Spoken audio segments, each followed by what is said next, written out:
Former Public Works Undersecretary Roberto Bernardo implicates a new mix of senators, former senators, and a sitting secretary in the flood control mess. Bernardo presented his supplemental affidavit during the Senate panel on Blue Ribbon's probe into anomalous flood control projects on Friday, November 14.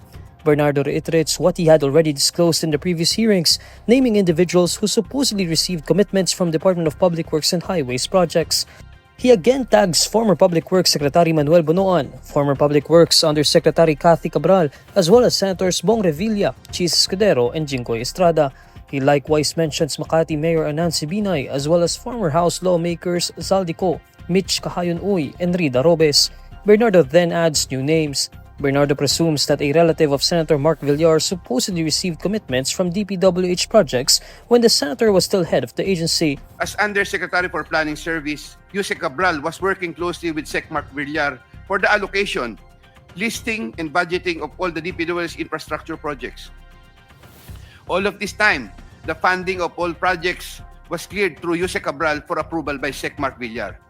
From time to time, Usec Cabral would ask me to submit detailed list of projects with regards to lump sum fund allocations of DPWH, which list she sometimes would approve herself or forward to Sec Mark Villar for approval.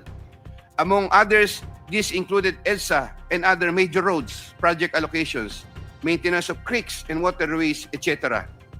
Among the other individuals he mentioned was a former Senate staffer under Senator Grace Poe. Sometime third quarter of 2024, J.Y. De La Rosa, a staff of Senator Grace Poe, requested Sec Bonoan through me if Senator Grace Poe can be accommodated in the DPWH NEP. Sec Bonoan told me there is a 500 million for Senator Grace Poe and instructed me to ask the senator for a list of projects. According to Bernardo, the list of projects was included in the National Expenditures Program by Bonoan through Cabral. Meanwhile, he likewise cites the staff of the current Education Secretary, Sonny Angara. Bernardo says he and Education Undersecretary Trigiv Olaivar had transactions. Aside from the details I had earlier mentioned in my affidavit dated 25 of September 2025, Usec Trigiv and I also had transactions concerning Senator Angara between 2019 and 2024